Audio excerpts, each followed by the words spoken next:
கிறிஸ்துவின் கிறிஸ்தவம் இது வாழ்வின் வழி. Christianity of Christ.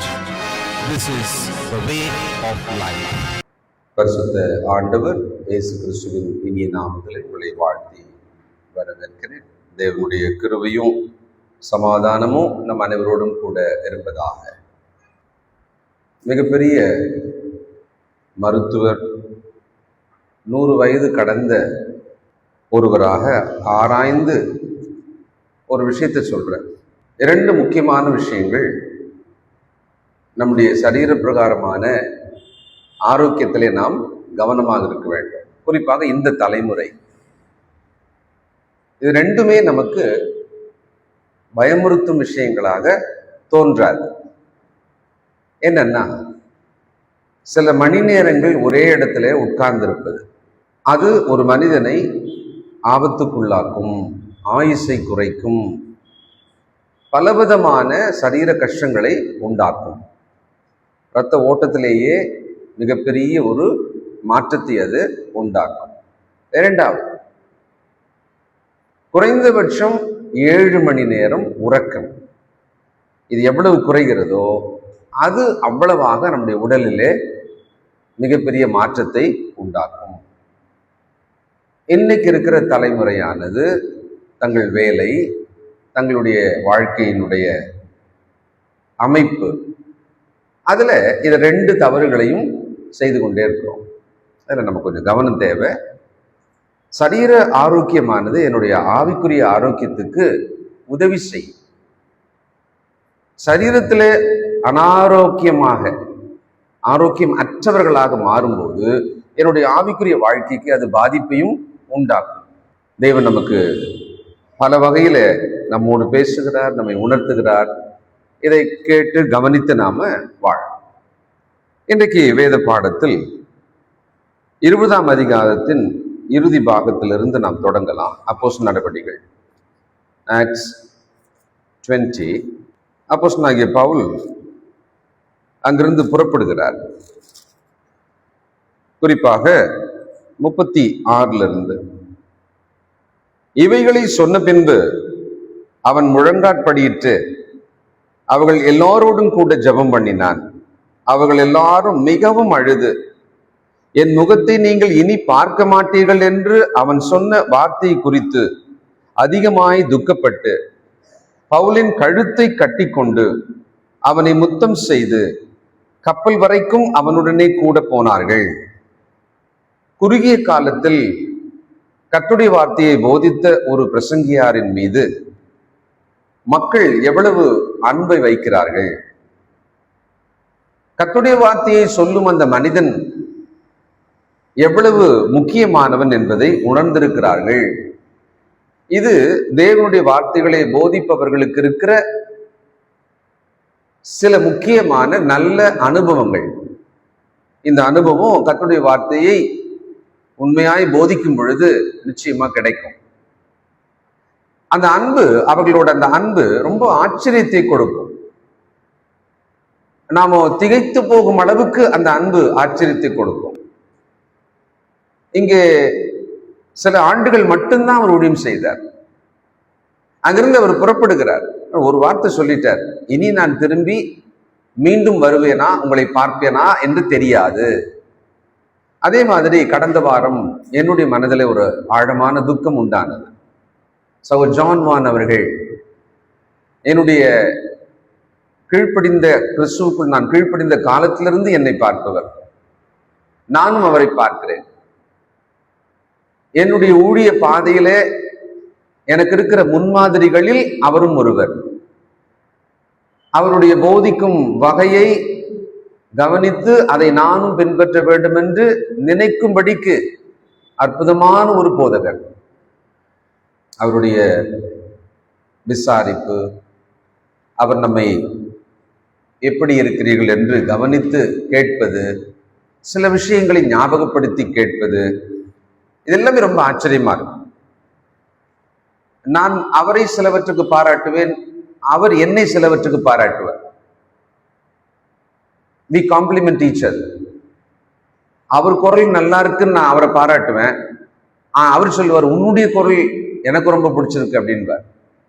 ஆனா இந்த முறை வரும்பொழுது அவர் சொன்னார், இது என்னுடைய கடைசி முறையாக இருக்கும். 88 வயசு. அவர்களோடு நாம வாழ்க்கையில தினமும் பயணிக்கவே இல்லை. அவங்களுக்கும் நமக்குமான கனெக்ட் என்ன? ஒன்னே ஒண்ணு மட்டும்தான், கர்த்தருடைய வார்த்தையை சில முறை அவர்கள் போதிக்க நாம் கேட்டோம், இவ்வளவுதான். அதே மாதிரிதான் இந்த மக்கள் கர்த்தருடைய வார்த்தையை போதிக்க கேட்டார்கள், இவ்வளவு மட்டும்தான். சமீபத்தில் எனக்கு ஒரு நெகிழ்ச்சியான ஒரு விஷயம் நடந்தது. கர்த்தருடைய வார்த்தையை ஒரு குறிப்பிட்ட இடத்துக்கு போய் சில முறை நான் போதிச்சிருக்கேன். அவர்களுடைய ரட்சிப்புக்கான போதனைகளை செய்திருக்கிறேன். அவர்களுடைய ரட்சிப்புக்கு வழிநடத்துகிற விஷயத்திலே நான் கவனமாக போதனை மட்டும்தான் பண்ணியிருக்கேன். சரீர உதவிகள் எதுவும் நான் அவர்கள் செய்ததே கிடையாது. ஏழ்மையான எளிமையான குடும்பம், பலவீனமான ஒரு மகன், அவர் ஒரு மனநிலையிலே சற்று குறைவான அளவில் இருக்கிற ஒரு மகன். அவர்கள் என்னுடைய மகளின் திருமணத்திற்கு மிகப்பெரிய ஒரு தொகையை, அவர்களுடைய அளவின்படி நான் யோசிக்கிறதா இருந்தா அவங்க ஒரு 500 ரூபாய் மொய் வச்சிருந்தாங்கன்னா நான் ரொம்ப சந்தோஷப்பட்டிருப்பேன். அது கூட நான் யோசிச்சிருப்பேன், ஐயோ ஏன் அவங்க ஒரு 500 ரூபாயை கொடுத்துட்டாங்களே, அந்த நாளுக்கான ஒரு கூலியில இருக்கிற ஒரு பாதி அளவு மாதிரி இருக்குமேன்னு கூட நான் வருத்தப்பட்டிருப்பேன் ஆக்சுவலா. ஆனால் அவர்களோ 20,000 ரூபாயை கொடுத்தாங்க. இதை நான் பல பேர்கிட்ட சொல்லிட்டேன். ஏன்னா என்னால அதை ஜீரணிக்கவே முடியல. ஏன் அவங்க அப்படி கொடுத்தாங்க? அவங்களோட அந்த கொடுத்ததுக்கா முன்னால நான் ஏதாவது அவங்களுக்கு கொடுத்தானா அப்படின்னு பார்த்தா நிச்சயமா நான் கொடுத்ததே கிடையாது. அவள் கர்த்தருடைய வார்த்தையை சொன்னது மட்டும்தான். அப்போ கர்த்தருடைய வார்த்தையை சொல்லும் ஊழியக்காரர்களுடைய ஆறுதலுக்கும் அவருடைய மனதின் உற்சாகத்துக்கும் ஆவியின் பலனுக்கும் இந்த மாதிரியான சில நிகழ்வுகள், உணர்வுபூர்வமான நிகழ்வுகள் தேவன் அனுமதிப்பார். கழுத்தை கட்டி கொண்டு முத்தம் செய்து கப்பல் வரைக்கும் அவனுடனே கூட போனார்கள். இதே மாதிரி 21ஆம் அதிகாரம் 5ஆம் வசனம், அந்த நாட்கள் நிறைவேறின பின்பு நாங்கள் புறப்பட்டு போகையில் அவர்கள் எல்லாரும் மனைவிகளோடும் பிள்ளைகளோடும் கூட பட்டணத்துக்கு புறம்பே வெளியிலே எங்களை வழிவிட்டு அனுப்பும்படி வந்தார்கள். அப்பொழுது கடற்கரையிலே நாங்கள் முழங்கால் படிட்டு ஜெபம் பண்ணினோம். They came as a family. மனைவி பிள்ளைகளோட மொத்தமா வந்துட்டாங்களாம். இங்க கூட சும்மா 7 நாள் 10 நாள் அப்படிதான் இவங்க கர்த்தருடைய வார்த்தையை சொல்லிட்டு புறப்பட்டு இருக்காங்க. ஆக கர்த்தருடைய வார்த்தையை நேசிப்பவர்கள் சொல்லும் மனிதனை நேசிப்பார்கள்.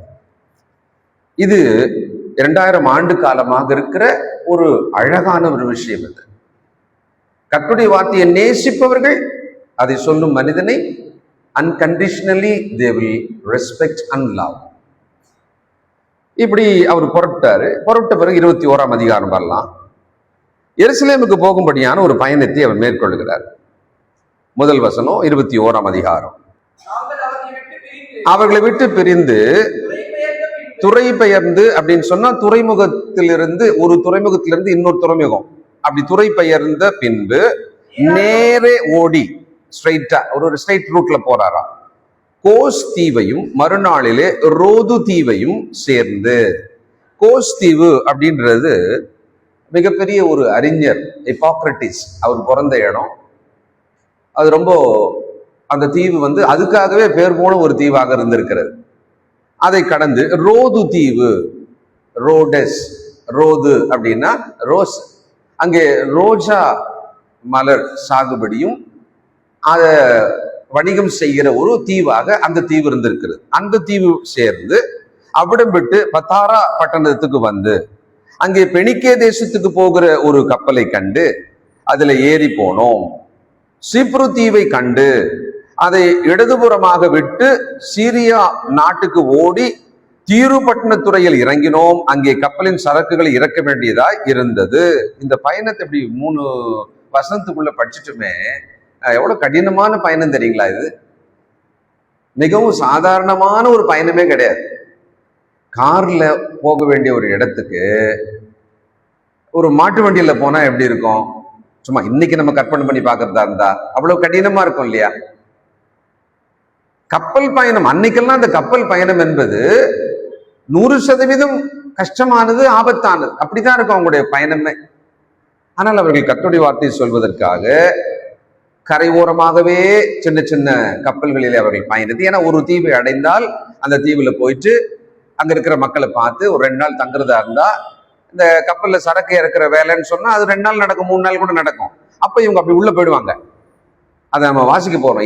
எப்படி அந்த பயணத்தை அவங்க பயன்படுத்தினாங்கன்றத நம்ம வாசிக்கத்தான் போறோம். இந்த இடத்துல சீப்ரு தீவு அப்படின்றத பாக்குறோம். இந்த ரோது தீவுன்றதுல இன்னொரு ஃபேமஸான விஷயம் கூட இருக்கலாம்.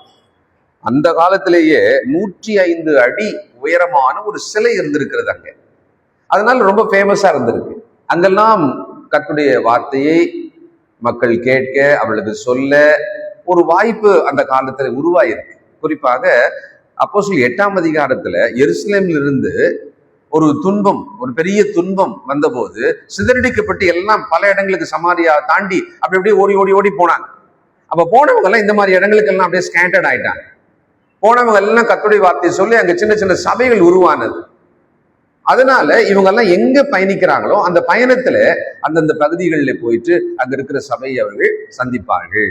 இப்ப நாங்க கூட மதுரை போனோம், ஈரோடு போனோம், கோயம்புத்தூர் போனோம்னு சொன்னா அந்த போற வழியில நாங்க பிளான் பண்ணோம். இப்போ கார்ல போறதோட நோக்கம் என்ன? நாங்க ஒரு ஊழியக்காரர் இருந்தா அவங்களை சந்திக்கலாம். ஒரே நேரம் ஒரே இடம் போயிட்டு வராம 2-3 இடங்களுக்கு போய் அவங்கள பார்க்கலாம், அப்படி விசாரிக்கலாம். அந்த மாதிரி பிளான் பண்ணி போறது உண்டு. அது ஒரு சின்ன சந்திப்பு, ஒரு முகமுகமாய் பார்க்கும் ஒரு சந்திப்பு ஒரு உற்சாகத்தை கொடுக்கும்.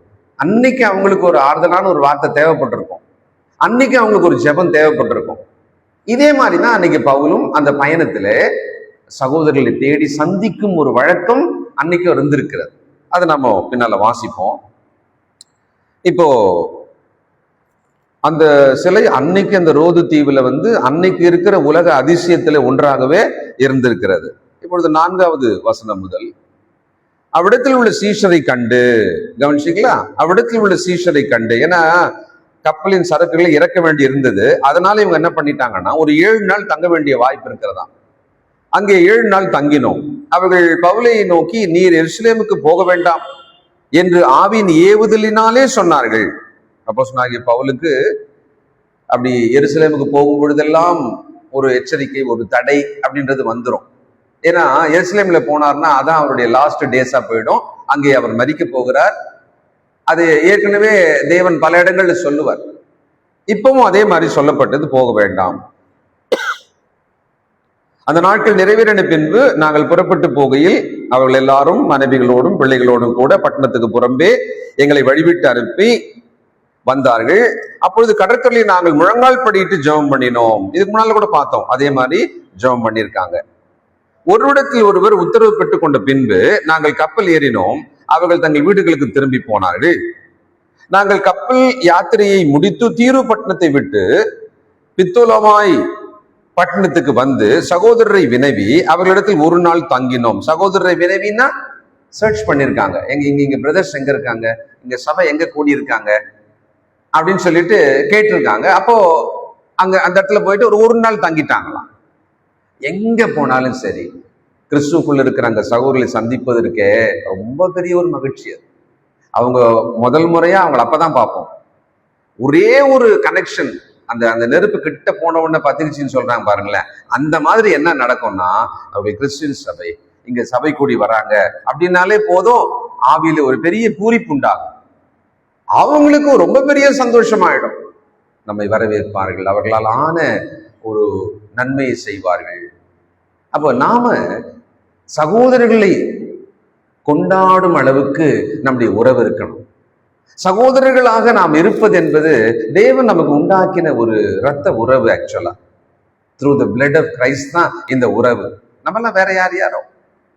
ஆனா இந்த சகோதர உறவுக்குள் இருக்கிற கிறிஸ்துவின் ரத்த ஓட்டம் இருக்கிறத நினைத்து நாம் பழகும் பொழுது அந்த உறவுக்குள்ள நிச்சயம் ஒரு சமாதானம், ஒரு மகிழ்ச்சி, ஒரு பாதுகாப்பு கண்டிப்பா இருக்கும். அத அவங்க ரொம்ப ஸ்லாகித்து அனுபவிச்சிருக்காங்க. அவர்கள் பயணங்களிலே தேடி கேட்டு அந்த சகோதரிடத்துல அவர்களை பார்க்க தங்கும்படியாக அவங்க போயிருக்காங்க. மறுநாளிலே பவுலை சேர்ந்தவர்களாகிய நாங்கள் புறப்பட்டு செசரியா பட்டணத்துக்கு வந்து 7 பேரில் ஒருவனாகிய பிலிப் என்னும் சுவிசேஷகனுடைய வீட்டிலே பிரவேசித்து அவனிடத்தில் தங்கினோம். 7 பேரில் ஒருவனாகிய. சரி, இப்போ மத்தேயு 11ஆம் அதிகாரம் 21வது வசனம். இந்த தீரு என்கிற ஒரு பட்டணத்தை நாம் கொஞ்சம் கவனிக்கலாம்.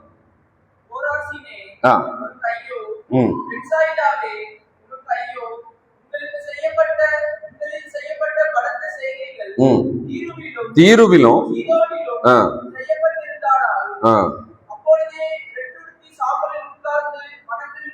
இந்த தீரு பட்டணம் சாலமோன் மற்றும் அதுக்கு முன்னால தாவீதின் காலத்திலேயே ஈராம் என்கிற ராஜா தீரு பட்டணத்துல அவர் இருப்பாரு. அவர் மரங்கள் எல்லாம் வெட்டி எருசலேம் தேவாலயத்துக்கு கொடுத்திருப்பார். அப்போ ரொம்ப ரொம்ப காலமா இருக்கிற ஒரு பட்டணம், அது பழைய பட்டணம்னு சொல்லுவாங்க இல்லையா, அந்த மாதிரி. அது அந்த பட்டணத்துல சகோதரர்கள் சபை இருந்திருக்கிறது. அங்க இவங்க போயிட்டு தங்கி அவர்களோடு கூட அவளை உற்சாகப்படுத்திட்டு அங்கிருந்து புறப்பட்டு போறாங்க. அன்னைக்கு பயணத்துல களைப்பு, ஆபத்து. அடுத்தது இந்த பட்டணத்துக்கு போனா அங்க எப்படி இருக்கும்னே தெரியாத மாதிரியான ஒரு விஷயம் கண்டிப்பா இருக்கும். என்ன இருக்கும் எப்படின்னே தெரியாது. அப்படி இருக்கிற ஒரு சமயத்துல ஒன்னே ஒண்ணுதான் அவங்களுக்கு சந்தோஷம், உற்சாகம் சொன்னா சகோதரர்களை சந்திப்பது மட்டும்தான். சகோதரர்களை சந்திப்பது தான். கிறிஸ்துவுக்குள்ள அது ரொம்ப பெரிய ஒரு விஷயத்தை கடவுள் வச்சிருக்கிறது. எந்த நாட்டுக்கு போனாலும் சரி, நான் வெளிநாடுன்னு போன சில இடங்களில அங்க இருக்கிற சகோதரர்கள் கிறிஸ்துவின் சபை இப்படி ஒருத்தர் வர்றாரா அப்படின்னு சொன்ன உடனே அவள் வீட்டுக்குள்ள ஏற்றுக்கொள்வார்கள், ஆகாரம் கொடுப்பார்கள், நமக்கான பாராட்டு பணிவிடைகளை செய்வார்கள். அது அப்பதான் தேவன் இந்த உலகம் முழுசும் இருக்கிற தம்முடைய வீடாகிய சபைக்குள்ள நம்மளை எப்படி வச்சிருக்கிறார்ன்றது அப்ப நல்லாவே புரியும். அது ரொம்ப பெரிய ஒரு மகிழ்ச்சியாவே இருக்கும். சகோதரர்கள் என்பது நிமித்தமாக ஏற்றுக்கொள்வதும் உபசரிப்பதும் அது ரொம்ப ஆனந்தமான விஷயமா இருக்கும். அது எப்படி இருக்குன்னு சொன்னா, நிராகரிக்கப்படுவதும் ஊழிய பாதையில உண்டு இல்ல, அது காயம் ஏற்படுத்தும். ஏற்றுக்கொள்ளப்படுவதும் உபசரிப்பது இருக்கு இல்லையா, அது மருந்து போல அந்த காயத்தை ஆற்றும். இத சம அளவுல சரி விகிதமாக கடவுள் கொடுத்துக்கிட்டே இருப்பார். அப்படி இருக்கிறதுனாலதான் சோர்ந்து போகாமல் இந்த ஓட்டத்தை ஓட முடிகிறது. அப்போஸ்தலனாகிய பவுலுக்கு அந்த தீர்க்க தரிசனமாக போக வேணாம் அப்படின்னு சொல்றது, அதே மாதிரிலாம் ஏற்கனவே கூட சொல்லப்பட்டது உண்டு அவருக்கு. உதாரணமாக 20வது அதிகாரம் 23ஆம் வசனம். அப்போஸ்தலர், கட்டுகளும் உபத்திரவங்களும் எனக்கு வைத்திருக்கிறது என்று பரிசுத்த ஆவி பட்டணங்கள் தோறும் தெரிவிக்கிறதை மாத்திரம் அறிந்திருக்கிறேன். இப்ப எதிர்காலத்துல என்ன மாதிரியான விஷயம் உங்களுக்கு இருக்கு? கொஞ்ச நேரத்துக்கு முன்னால டீ ஷாப்ல மூப்பர் மேஷாக் அவங்களோட பேசிட்டு இருந்தேன். அப்போ அவர் சில விஷயங்களை பேசிட்டு இருந்தார். அதாவது எதிர்காலத்தில் இருக்கிற உத்தரவாதமான பண வருகை அப்படின்னா, இப்போ ஒரு பென்ஷன் ஸ்கீம் அரசாங்கத்துல வேலை செய்யறவங்களுக்கு தானா வந்துடும், மற்றவங்களுக்கெல்லாம் வராது இல்ல, அந்த மாதிரி சிலவற்றை அவர் பேசிட்டு இருந்தார். அப்போ ஒரு எதிர்காலத்துக்கு அப்படின்னு உடனேயே குறைஞ்சபட்சம் ஒரு குடும்ப தலைவன் தன் மனைவி பிள்ளைகளுக்கு, தன் குடும்பத்துக்கு தான் இல்லைன்னா கூட இதெல்லாம் இருக்கும், இதெல்லாம் வச்சுட்டு போறோம் அப்படின்ற ஒரு உத்தரவாதம் இருக்கு இல்லையா, அது ஒரு குறிப்பிட்ட வயதுக்கு மேல அவங்க அதை யோசிப்பாங்க, அதை திங்க் பண்ணுவாங்க, அதுக்காக திட்டமிடுவாங்க. ஆனால் கர்த்தருடைய வேலை செய்பவர்களுக்கு எதிர்காலத்தை பற்றி உத்தரவாதம் என்பது தேவன் கொடுக்கிறது மட்டும்தான். அவர்கள் சரீர பிரகாரமாக எதையாவது வைத்திருந்தால் அவன் தேவன் கொடுத்ததாக மட்டும்தான் அதுவும் இருக்கும். இப்ப அப்போஸ்தலனாகிய பவுலை பொறுத்த வரைக்கும் அவர் ஒரு சுவிசேஷகனாக பயணித்து கொண்டுதான் இருக்கிறார். சரி, அந்த பயணத்துல அவருக்கு ஆறுதலும் அவருக்கான நம்பிக்கையும் சந்தோஷமும் உபசரிப்பு எல்லாம் வருது. ஆனா அந்த ஃபியூச்சர் பிளானை பத்திய ரெவலேஷன் என்ன இருக்கு, வெளிப்பாடு என்ன இருக்குன்னா, பட்டணங்கள் தோறும் உபத்திரவம் அதான் இருக்கு. ஏன்னா இவருக்கு ஒரு விஷயம் நல்லா தெரியும். இவருக்கு ஒரு இன்விடேஷன் கார்டு முதல்ல தேவன் கொடுத்தார். அப்பா நீ வா, நான் உன்னை ஊழியத்துக்கு பயன்படுத்த போறேன் அப்படின்னு ஒரு இன்விடேஷன் கார்டு கொடுத்தாரு பாருங்களேன். அந்த கார்டுல என்ன இருக்குன்றதை இவர் எப்பவுமே ஞாபகம் வச்சிருக்காரு. அந்த கார்டுல என்ன இருக்கு? அப்போஸ்தலர் நடவடிக்கைகள்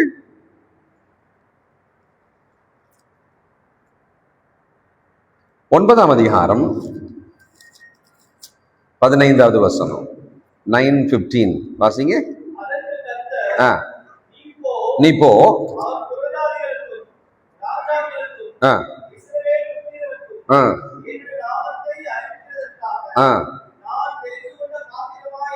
இது ஓகே தான், ரொம்ப நல்லா இருக்கு. ஒரு மெஜஸ்டிக்கான ஒரு இடத்துல ராஜாக்களுக்கும் இஸ்ரவேல் புத்திரருக்கும் அப்படின்னும் போது ரொம்ப நல்லா இருக்கு இல்லையா? அடுத்த வசனம் பாருங்க. என்னுடைய நாமத்து நிமித்தம் அவ்வளவுதான். இப்படி சொல்லி அந்த கால்ல வந்து முடிக்கிறாரு இல்லையா? நான் அவனை என்ன மாதிரி டாப்ல தூக்கின்னு போறேன் பார், அவனை என்ன மாதிரி இடத்துல அந்தஸ்துல அவன் வைக்க போற பார் அப்படின்னா நல்லா இருந்திருக்கும் இல்லையா? அந்தஸ்திலும் ராஜாங்கத்திலும் இருப்பவர்களுக்கு போதனை செய்வார் என்று சொல்லப்பட்டதே ஒழிய, இவரோ பாடுகளை அடைய போகிறார் என்று இருந்தது. பாடுகளை அடைய போகிறார். ஊழியத்துக்கு வரணும் வேண்டாம் அப்படின்னு நினைக்கிறவங்களுக்குள்ள என்ன மாதிரி எல்லாம் எண்ணங்கள் இருக்கும்? ஒண்ணு என்ன இருக்கும் அப்படின்னா, ஊழியத்துக்கு நம்ம போனோம்னு சொன்னா அதுல நிறைய கஷ்டம் இருக்கும், அவமானம் இருக்கும், பாடுகள் இருக்கும், அவமரியாதை இருக்கும். இதெல்லாமே எண்ணங்கள், பல எண்ணங்கள்ல அது ஒரு எண்ணமா கண்டிப்பா இருக்கும். ஒரு விஷயம் தெரிஞ்சுக்கணும், ஊழியத்தின் பாதையில வந்தால் இது ஒரு பாகம். It is a part of a ministerial life. இது ஒரு பாகம் கண்டிப்பா இருக்கும். இப்போ ஒரு கம்பெனில போய் வேலை செய்யும் பொழுது அங்கே கஷ்டம், நிராகரிப்பு, கோபம், வெறுப்பு, கசப்பு, கூட இருப்பவருடைய பகை இருக்காதா? என்ன இருக்குமே. இப்ப வேலை செய்யறவங்களாம் அனுபவிச்சுன்னு தானே இருக்கிறீங்க. ஆனா ஊழியத்துக்காக நம்ம ஒப்பு கொடுக்கணும்னு நினைக்கும் போது மாத்திரம் எதையெல்லாம் பெரிதாக நினைத்து வராமல் இருக்கிறோம், அல்லது அதை பற்றி ஒரு சரியான அபிப்பிராயம் கொள்ளாமல் இருக்கிறோம். அந்த விஷயத்துல நமக்கு ஒரு கரெக்ஷன் தேவை. பவுலை தேவன் அழைக்கும் பொழுது தெளிவா சொன்னாரு, ராஜாக்களுக்கு இஸ்ரவேல் புத்திரருக்கு அவன் போதிக்க வேண்டும் என் நாமத்தை. அடுத்தது, என் நாமத்து நிமித்தம் அவன் எவ்வளவு எந்த அளவுக்கு, அது எப்படி சொல்லியிருப்பான்னு, எந்த அளவுக்கு அவனை பாடுபட காமிக்கிறேன் பார் அப்படின்னு கூப்பிட்டுருக்கார். எப்படி இருக்கு பாத்தீங்களா? சரி, இப்ப இப்படி யோசிப்போமே. ஆண்டவர் இயேசு நம்மள கூப்பிடுறார். இப்ப கூப்பிடுறாரு, ஷாட்ராக் நீ ஊழியத்துக்கு வாப்பா. நீங்க சரிங்க நான் வர்றேன் அப்படின்னு சொல்றீங்க. அப்ப அவர் உங்களுக்கு சொல்றார், என் நிமித்தமாக நீ இன்னென்ன பட்டணங்கள்ல போய் ஊழியம் செய்யணும். சரிங்கயா, அந்தந்த பட்டணங்கள்ல உனக்கான பாடுகளும் உபத்திரவங்களும் கண்டிப்பா இருக்கும் அப்படின்னா வருவனுமா வேணானுமா? யோசிப்பீங்களா? சரி, இப்படி யோசிக்கலாமே. எனக்காக சிலுவையில தொங்கி அவமானப்பட்ட அந்த இயேசுக்காக நான் கூட ஜீவனை கொடுக்கிற அளவுக்கு நான் ஊழியம் செய்ய வர்றேனே அப்படின்னு சொல்லலாமா? சொல்லலாம்ல. அப்படி சொல்லலான்ற இடத்துல ஒருத்தர் இருந்துட்டாங்கன்னா இதெல்லாம் நமக்கு பிரச்சனையே கிடையாது. நீ பாடுபட போகிறாய், நீ நொறுக்கப்படுவாய், நீ துன்பப்படுவாய், நீ அவமானப்படுவாய், அது எதுவுமே பிரச்சனை கிடையாது. ஏன்னா நான் தான் லாஸ்ட் பாயிண்ட்ல நிக்கிறேன். இப்போ என் ஜீவனையும் கொடுப்புன்ற இடத்துல நான் போய் நின்னுட்டேன். அதுக்கு முன்னால 1 2 3 அப்படின்றதெல்லாம் வந்தா எனக்கு ஒன்றும் பிரச்சனையே கிடையாது. அந்த அளவுக்கு கர்த்தருடைய வேலை செய்வதற்காக நம்மை ஒப்பு கொடுக்க வேண்டும். ஏன்னா நமக்காக உயிரை கொடுத்த பாவமற்ற தேவனுடைய குமாரனுக்காக நாம் ஊழியம் செய்யும்படி தெரிந்து கொள்ள அழைக்கப்படுகிறோம். பாருங்களேன், அது எவ்வளவு பெரிய பாக்கியம் இல்ல? அப்படி நினைச்சா எவ்வளவு நல்லா இருக்குமே. எவ்வளவு பெரிய பாக்கியம். இன்றைக்கு செங்கல்பட்டு பக்கத்துல திருவிடைந்தைன்னு நினைக்கிறேன், வாக்குச்சாவடி முகவர்கள் பணியாற்றுபவர்களுக்கான ஒரு மாநாடு தமிழக அரசு நடத்துது. முதல்வர் அதுல உற்சாகமா பேசுறார். வாக்குச்சாவடியில அவங்க எப்படி நடந்துக்கணும், அதுல எவ்வளவு கவனமா இருக்கணும், எவ்வளவு சுறுசுறுப்பா அந்த வேலையை எப்படி செய்யணும் அப்படின்ற விஷயத்துக்காக அவங்களுக்கு ஒரு மாநாடு நடக்குது. பாருங்களேன், அவங்க வேலை செய்யற ஒரு விஷயத்துக்கு அவர்களுக்கான இன்ஸ்ட்ரக்ஷன். அதுல அப்படி போறாங்கன்னு வச்சுக்கோமே, அங்க வேலை செய்யற ஒரு இடத்துல அவங்களுக்கு நெருக்கடி கஷ்டம் வருமா வராதா? கண்டிப்பா வரும். அப்போ எல்லா வேலையிலுமே கஷ்டங்கள் இருக்கும், தொந்தரவு கண்டிப்பா இருக்கதான் செய்யும். கர்த்தருடைய வேலை செய்யும் பொழுது உலகத்திலேயே அது ஒரு உன்னதமான ஒரு வேலை. கர்த்தருக்காக நாம் செய்கிறோம் அப்படின்னு நமக்கு ஒரு வாய்ப்பு கடவுள் கொடுத்ததே பெரிய விஷயமாக நினைச்சு நம்ம ஒப்பு கொடுக்க வேண்டும். இன்றைக்கு நாம் நம்மை ஒப்பு கொடுக்க வேண்டும். வேலூர் பகுதியில போயிருந்தப்போ ஒரு கேஜிஎஃப் போயிருந்தப்பதான் ஒரு தம்பி சந்திச்சார், ஒரு யங் மேன். அவரு நான் ஊழியம் செய்யணும்னு விரும்புறேன், ஆனாலும் ரொம்ப கஷ்டமா இருக்கு அப்படின்னாரு. என்னப்பா கஷ்டம் பார்த்த? இல்ல, நான் சுத்தி இருக்கிறவங்களெல்லாம் பார்த்தேன், ரொம்ப கஷ்டமா இருக்கு ஊழியம் செய்யறது. நான் உங்கள்கிட்ட அப்புறமா பேசினேன், ஏன்னா டைம் இல்லை. நடந்து வரும்போது அவர் அப்படி பேசினாரு. ஆனா அவனுக்கு ஊழியம் செய்யணுன்ற விருப்பம் அந்த தம்பிக்கு இருக்குன்னு மட்டும் தெரிஞ்சது.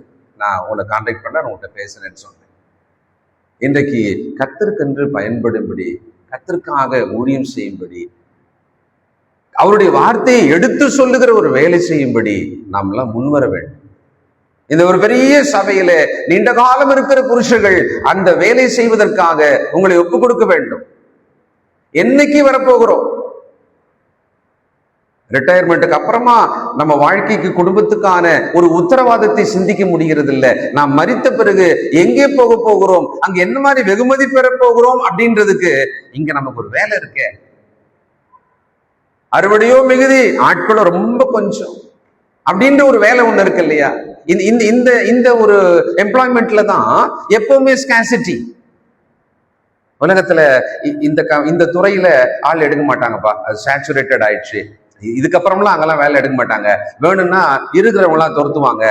ஐடி கம்பெனியில் இன்னைக்கு அப்படிதான் இருக்கு.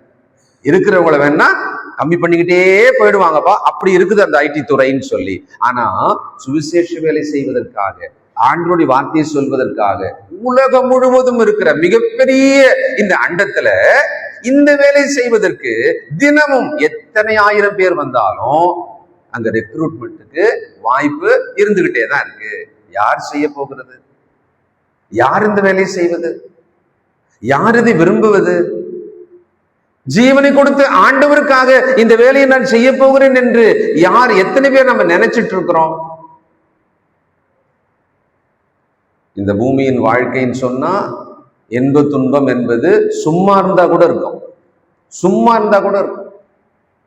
நம்ம ஞானசேகர் பிரதர் வருவார் இல்லையா, அவரு ஊருக்கு போவார், இங்க போவார், அங்க போவார், வருவார். சமீபத்துல அவருக்கு கால் அடிபட்டப்ப அவரை ஒரு பணம் கொடுத்து நம்முடைய சகோதரர் ஒரு இடம் வச்சிருக்கிறார், அங்க உங்களை சேர்த்து உடனே மாத இவ்வளவு கட்டணும்னாலும் நான் கட்டுறேன், நீங்க அங்க இருங்கன்னு சொன்ன. அவர் கேட்கல, அப்படி வேண்டான்ட்டார். அவர் ஒரு முறை கோயம்பேடுல இரவு அங்க படுத்துட்டு காலையில இங்க வரணும் படுத்திருக்கிறார். அந்த இடத்துக்கான ஒரு சண்டை வந்தது.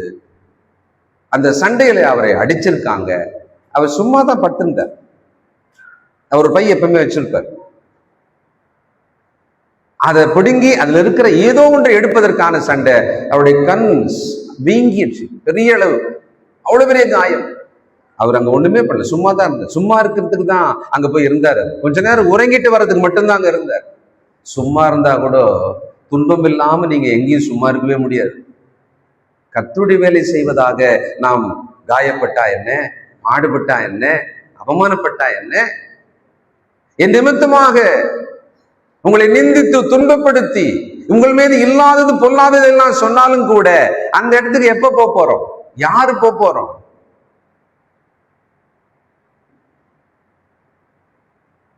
உங்களை அப்படி செய்தால் நீங்கள் சந்தோஷப்படுங்க. என் நிமித்தமாக இல்ல, நல்ல ஃப்ரெண்டு, ரொம்ப க்ளோஸா இருக்கும். என்னடா எனக்காக நீ அங்க அந்த பேச்சை வாங்கிட்டியே அப்படின்னா எவ்வளவு ஃபீல் பண்ணுவாங்கல்ல. என்ன திட்டுற இடத்துல நீ நடுவுல வந்துட்ட, அவன் பாரு உன்னை திட்டான், எனக்காக நீ அப்படின்னா ஆண்டவர் நம்மளை பார்த்து, என்னப்பா எனக்காக நீ திட்டு வாங்கிட்டியப்பா, எனக்காக நீ அவமானப்பட்டியப்பா அப்படின்ற ஒரு இடத்துல நம்ம போய் என்னைக்கு நிக்க போறோம்? கர்த்தருடைய வேலை செய்தால் நீங்க நிற்பீங்க. அந்த கர்த்தருடைய வேலை செய்வதற்கான ஒரு ஆவல், அதுக்கான ஒரு அர்ப்பணிப்பு யாருக்கு வரும்? இது மாதிரிலாம் வார்த்தையே கேட்காம ரட்சிக்கப்படாத, ஆண்டவர் அன்பை ருசிக்காத, அவரோட வழிநடத்தல அனுபவிக்காத யாரோ வருவார்களா என்ன? ருசித்து அனுபவித்து வாழ்ந்து கொண்டிருக்கிற நம்மில் ஒவ்வொருவரும் தான் அதுக்காக எழும்ப வேண்டியவர்களா இருக்கிறோம். இங்க அப்போஸ்தலனாகிய பவுல் இந்த தீவு அங்க இருந்தோம், இந்த தீவு இங்க வந்தோம், அங்க இருந்து கரையில, இங்க இருந்து பக்கத்துல 6-7 இடத்த வரிசையா சொல்லிட்டார். அங்க 2 நாள் தங்கணும், இங்க 1 நாள் தங்கணும், 7 நாள் தங்கணும். சகோதரர்களை கேட்டு பார்த்து அவங்க கிட்ட போனோம், அங்க பேசினோம். ஆனா பட்டணங்கள் தோறும் அவருக்கு பாடுகள் இருக்கும்னு சொல்லி எப்பவுமே ஒரு ஒரு விசா பேப்பர் கொடுக்குற மாதிரி அவருக்கு கொடுத்துருவாங்க. ஆவியானவர் சொல்லிடுவாராம். அதை கடந்துதான் அந்த மனுஷன் போயிட்டே இருந்திருக்கிறாரு. குறைஞ்சபட்சமாவது நாம் கர்த்தர் நிமித்தமாக பாடுபடுவதற்கு நாம் தயாரா இருக்க வேண்டும். தொடர் எச்சரிப்பு. அங்க போங்க, அருமையான பங்களா எல்லாம் புக் பண்ணிட்டாங்க, யூ கேன் பி தேர், கம்ஃபர்டபுளா நீங்க இருங்க, ஊழியம் பண்ணிட்டு வாங்க. எப்பவுமே நடக்காது, எப்போவாது நடக்கும். அந்த சந்தோஷத்தை காப்பாத்தி வச்சுக்கிறது, சந்தோஷப்பட்டு இருக்கணும். தொடர் எச்சரிப்பு அவருக்கு, அவருடைய வாழ்க்கையில். 16ஆம் அதிகாரம் அப்போஸ்தலர் நடவடிக்கைகள் 6, 7, 8 வசனங்கள்.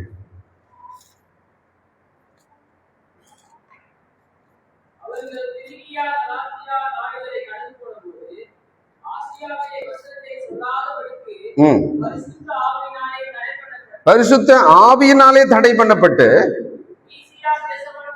வந்து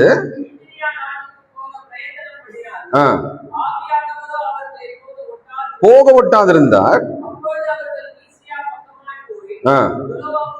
வந்தார்கள், தரிசனம் உண்டாயிற்று.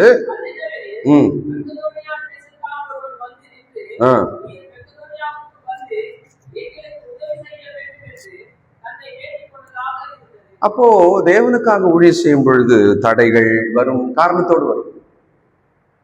அங்கே ஒரு பிரச்சனை வரும், காரணத்தோடு வரும். அதுக்குள்ள கடவுள் ஒரு செய்தியை வச்சிருப்பார், அதுக்குள்ள ஒரு ஒரு முக்கியமான விஷயத்தை கடவுள் வச்சிருப்பார். இதெல்லாம் கலந்ததுதான் வாழ்க்கை. இப்படித்தான் நம்முடைய வாழ்க்கை இருக்கும். தினமனுடைய வாழ்க்கை இப்படிதான் போகும், இப்படிதான் சஞ்சலம் நிறைந்ததாகத்தான் இருக்கும், பாடு நிறைந்ததாக இருக்கும். அதை கர்த்தருக்காக வேலை செய்து அனுபவிச்சா நல்லது தானே?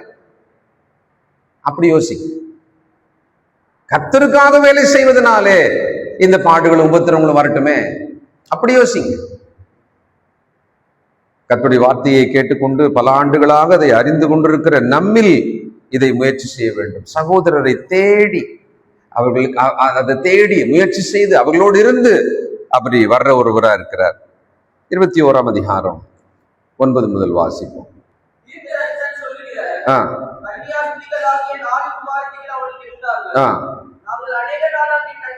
யாருன்னா இவரு பிலிப்பை பத்தி சொல்றாரு. பிலிப் என்பவன் இருந்தான். அந்த 6 பேர்ல என்ன அர்த்தம்? பந்தி விசாரிப்புக்காக செலக்ட் பண்ணவங்கள்ல ஒருவராக, 7 பேர்ல ஒருவராக இவர் இருந்தார். அப்போஸ்தலர் நடவடிக்கைகள் 6ஆம் அதிகாரம்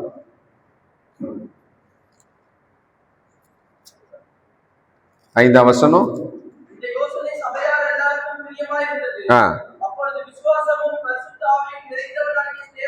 ஸ்தேவானையும் பிலிப்பையும்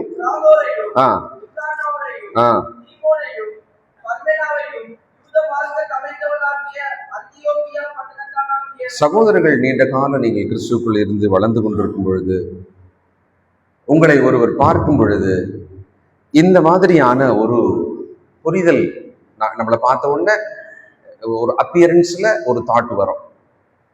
பார்த்த உடனே ஓ இவர் இப்படி இருப்பாரு. அதுக்கப்புறம் நம்ம கிட்ட பேசுறாங்க, பழகுறாங்க. அப்போ ஒரு தாட் வரணும், நம்மளை பத்தி ஒரு புரிதல் அவங்களுக்கு வரணும். என்ன வரணும்? விசுவாசமும் பரிசுத்த ஆவியும் நிறைந்தவனாகிய, 8ஆம் வசனம், ஸ்தேவான் விசுவாசத்தினாலும் வல்லமையினாலும் நிறைந்தவனாய். அப்போ நாம் கிறிஸ்துவுக்குள்ளே வளருகிறோம், வசனங்களை கேட்டு வளருகிறோம், அதை புரிந்து வளருகிறோம். இப்படி ஒரு வளர்ச்சி சில ஆண்டுகளாக நமக்குள் இருக்குமானால் எதிர்பார்ப்ப வேதம் நமக்கு சொல்லுது. எபிரேயருக்கு எழுதும் பொழுது சொல்லுது, இவ்வளவு வருஷம் நீங்க கேட்டுனே இருந்தீங்க, காலத்தை பார்த்தால் உங்களில் அநேகர் போதகரால இருந்திருக்கணும், ஏன் இருக்க மாட்டீங்க? என்ன ஆச்சு உங்களுக்கு? ஏன் நீங்க இன்னும் கர்த்தருடைய வார்த்தையை மற்றவங்க சொல்றவங்களா இன்னும் மாறல? அப்படின்னா நான் ரொம்ப வருஷமா வசந்த கேட்டுட்டு இருந்தேன்னாக்கா அப்படி நான் மாறி இருக்கணும் இல்லையா? ஒரு கட்சியில போறாங்க, நான் 3வது தான் படிச்சேன், 5வது தான் படிச்சேன், 10வது தான் படிச்சேன்றவங்க எல்லாம் சில வருஷங்கள்ல பாருங்களேன் என்ன அரசியல் பேசுறாங்க. சென்ட்ரல்ல இருந்து ஸ்டேட்ல இருந்து அவ்வளவு பேசுறாங்க அரசியல், அவ்வளவு. ஏன்னா அவங்களுக்கு அதுவே வாழ்க்கை, அதை பத்தி கேட்கறது, பேப்பர் படிச்சுக்கிட்டே இருப்பாங்க, நியூஸ் கேட்டுக்கிட்டே இருப்பாங்க. அதுவும் ஒரு நியூஸ் கேட்க மாட்டாங்க, பல சேனல் நியூஸையும் கேட்பாங்க, எல்லாம் கேதர் பண்ணுவாங்க. அது எல்லாத்தையும் மனசுல வச்சு அன்னைக்கெல்லாம் அதை பிராக்டிஸ் பண்ற மாதிரி, எப்படி டெய்லி சுவிசேஷன் சொல்லணுன்ற மாதிரி அதை 4 பேர் கூப்பிட்டு டீ வாங்கி கொடுத்தாவது பேசிக்கிட்டே இருப்பான். அதுக்குள்ளவே அவங்க போயிட்டே இருப்பாங்க, அதுக்குள்ளவே முழுகி போயிட்டே இருப்பாங்க. கர்த்தருடைய வார்த்தை விஷயத்துல அதை கேட்டுக்கொண்டே இருக்கிற நாம், அதை இருதயத்துக்குள்ளே வைத்துக்கொண்டு வளர்ந்து கொண்டு இருக்கிற நாம், அதற்குள் என்ன மாதிரியான ஒரு ஷேப்ல நாம வளர்ந்திருக்கிறோம். பிலிப் என்கிற இந்த மனுஷனை தெரிந்து கொண்டார்கள். அவங்க வீட்டுல இருக்கிற அந்த பிள்ளைகள் தீர்க்கதரிசிகளாக இருந்தார்கள். ஏன்னா அப்போஸ்தலர் 2லயே ஒரு வசனம் இருக்கிறது, உங்கள் குமாரனும் உங்கள் குமாரத்திகளும் தீர்க்கதரிசனம் உரைப்பார்கள், அவர்கள் மேலே ஆவியானவர் இறங்குவார் அப்படின்னு ஒரு வசனத்தின் நிறைவேறுதல் தான் அந்த பிள்ளைகள் தீர்க்கதரிசனம் சொல்வதாக பார்க்கிறோம். 2-3 வாரத்துக்கு முன்னால மனதை உலுக்கிய ஒரு சம்பவம். ஒரே குடும்பத்தை சேர்ந்த 18 வயதுக்கு கீழான 3 பெண் பிள்ளைகள் 9வது மாடியிலிருந்து அக்கா தங்கச்சிங்க 3 பேருமே ஒன்னா கீழே விழுந்து செத்தாங்க. 3 பேருமே எழுதி வைத்து விட்டு தற்கொலை செய்து கொண்டார்கள். ஏன்? அவங்க அப்பா செல்போன் பிடிக்கிட்டார். சரி, ஏன் அவங்களுக்கு, அவங்க அந்த வயசு 14, 13 அந்த வயசுக்குள்ள எப்படி இவ்வளவு பெரிய ஒரு முடிவு அவங்களால 3 பேரும் சேர்ந்து எப்படி எடுக்க முடிஞ்சது? எனக்கு பிரச்சனையை நான் அதை தான் ரொம்ப யோசிக்கிறேன். 3 பேரும் ஒரு மனதோடு கூட விழுந்து சாகும்படியாக எப்படி முடிவெடுத்தாங்க? 3 பேரும் ஒரு நல்லது செய்யலாம்னு முடிவெடுக்க முடியலையே, 3 பேரும் நல்லதை பேசலாம்னு முடிவெடுக்க முடியலையே. ஆனா 3 பேரும் சாகலான்ற முடிவு எப்படி எடுத்தாங்கன்னா, அப்புறம்தான் அந்த கேஸை ரிசர்ச் பண்ணி பார்த்தா சில வருஷங்களாக அந்த பிள்ளைகள் அந்த போன் வழியாக சில விளையாட்டை விளையாடுவது, ஒரு குறிப்பிட்ட கொரியா அந்த ஆப் மூலமாக பல விஷயங்களை அவர்கள் கற்றுக்கொள்வது, அந்த கதைகளை பார்ப்பது, அதில் இருக்கிற ஹீரோக்களை தங்கள் ஒரு கனவுல தன்னுடைய ஹீரோ போல நினைக்கிறது, அவங்க சொல்றதையெல்லாம் கேட்டு தங்களை மாற்றி கொள்ளணும் அப்படின்னு எல்லாம் முழுகி முழுகி முழுகி அவங்க அதுக்குள்ளவே முழுசாயிட்டாங்க. இது ஆபத்துன்னு தெரிஞ்சு சொல்லி பார்த்து அடிச்சு பார்த்து கண்டிச்சு ஒண்ணுமே பண்ண முடியாததுனால கடைசியா ஒரு நாள் அவங்க அப்பா போனை பிடிக்கிட்டார். ஏன்னா அந்த பிள்ளைகள் இரவில் தூங்க மாட்டாங்க, போனை கையில வச்சுக்கிறாங்க. 3 பேருமே ஒரு அறையில இருக்கிறாங்க, தம்பி இருக்கான், அவன் இன்னொரு அறையில இருக்கான். எனக்கு என்னன்னா, உலக பிரகாரமான கற்பனையோ அல்லது நிஜமோ சில வருஷங்கள் இந்த விஷயம் அந்த 3 பிள்ளைகளுக்குள்ள போய் அதுக்குள்ள அவங்க மூழ்கி அதை சுவீகரிச்சுட்டாங்க. அவங்க தங்களுடையதாக அவங்க சுவீகரிச்சு கொண்டாங்க. அதுக்குள்ள அவங்க வாழ ஆரம்பிச்சாங்க. அதுக்குள்ள அவங்களுடைய உயிரையும் அவங்களுடைய உடல் வாழ்க்கை எல்லாத்தையுமே கலந்துட்டாங்க. they were mixed together. அவங்க அது இல்லைன்னு உடனே எழுதியிருக்காங்களாம், அம்மா எனக்கு முக்கியமில்லை, எங்க அப்பா எனக்கு முக்கியமில்லை, என் தம்பி எங்களுக்கு முக்கியமில்லை, எங்களுக்கு அந்த விளையாட்டு பேரும் அந்த அந்த ஆளோட பேரும் போட்டு இதுதான் முக்கியம், இதுதான் எங்களுடைய மொத்த வாழ்க்கை, இது இல்லைன்னா நாங்கள் செத்துருவோம் எழுதி வச்சுட்டு பிள்ளைகள் செத்து. நான் ஏன் இந்த உதாரணம் சொல்றேன்னா, காலத்தை பார்த்தா கர்த்தருடைய வார்த்தையை கேட்டுக்கொண்டே இருக்கிற நாம், அதை நன்றாக புரிந்து கொள்ளுகிற நாம், அதை கவனித்து அது இப்படி இருக்கிறதா என்று நம்மாலே பகுத்து பார்க்கக்கூடிய அளவு இருக்கிற நாம், அதுக்குள் எவ்வளவு தூரத்துக்கு நாம மாறி இருக்கிறோம். இப்போ ஒரு வார்த்தை மாடர்னா யூஸ் பண்றாங்க, அந்த விஷயத்தோட ஜெல் ஆயிட்டோம், அதாவது அதோட நாம கலந்துட்டோம் அப்படின்றது என்ன சொல்றாங்க, அதோட ஜெல் ஆயிட்டோம்ன்றாங்கல்ல. நம்ம கர்த்தருடைய வார்த்தையோட ஜெல் ஆயிட்டோமா, கலந்துட்டோமா? நம்ம சகோதரர்களே சகோதரிகளை, நீங்கள் கர்த்தருடைய வார்த்தையை எந்த வகையிலாவது ஒரு சொல்ற இடத்துலயோ அதை பேசுற இடத்துல இருந்தீங்கன்னு சொன்னா, you need to be very careful. நீங்கள் மிக ஜாக்கிரதையா இருக்க வேண்டும். நீங்க சாதாரணமா பேசுற பேச்சில கூட கவனமா இருக்க வேண்டும். நீங்கள் 2 பேர் பேசினாலும் அதுல கவனமா இருக்க வேண்டும். ஏதோ ஒரு வகையில கொஞ்ச காலம் தான் நம்முடைய வாழ்க்கை. நம்ம ஆண்டவரை நேசிப்போமானால், அவர் எனக்காக ஜீவனை கொடுத்தார் என்பது இருந்தது வச்சு நான் வாழ்றதா இருந்தா என்னுடைய வாழ்க்கை அவருக்கு பிரியமானதாக இருக்கும். ஜெபம் பண்ணுவோம். பரிசுத்தர் உள்ள எங்கள் பிதாவே, எல்லா நன்மைகளுக்கு ஊற்றும் காரணமான எங்கள் தகப்பனே, உம்முடைய வார்த்தையின் மூலமாய் எங்களோடு பேசுபவர், எங்கள் வாழ்க்கையின் மூலம் எங்களோடு பேசுபவரே, சுற்றி இருக்கிற இந்த உலகத்தின் வழியாகவும் எங்களை எச்சரிப்பவரே, நாங்கள் எல்லாவற்றையும் பார்க்கிறோம், கவனிக்கிறோம், அறிந்திருக்கிறோம். தகப்பனே, உமக்கு பிரியமாக வாழ்வதற்கு எங்களை ஒப்புக் கொடுக்கிறோம். அப்போஸ்தலனாகிய பவுலோட பயணங்களை பார்க்கிறோம். கடினமான பயணம். ஆனால் அவருடைய சந்தோஷமே சகோதரர்களை சந்திப்பது, அவர்கள் இவர்களை வாழ்த்துவது, பாராட்டுவது, கர்த்தருடைய வசனத்தை தான் போதித்துக் கொண்டே இருப்பது. இதோ இங்க சபையிலிருந்து உம்மை நேசித்து பரிசுத்த ஆவி நிறைந்தவர்களாக, விசுவாசம் நிறைந்தவர்களாக, நற்குணசாலிகளாக புருஷரும் ஸ்திரீகளும் எழும்ப ஒவ்வொருவரையும் ஆட்கொள்ளும் தகப்பனே, உம்முடைய திருவசனத்துக்கு எங்களை ஒப்புக் கொடுக்கிறோம். நாங்கள் உம்முடைய வசனத்துக்குள் இசைந்து இணைந்து வாழ எங்களை ஒப்புக் கொடுக்கிறோம். ஆசீர்வதியும். இயேசு கிறிஸ்துவின் நல்ல நாமத்தில் ஜெபிக்கிறோம் பிதாவே. God bless you.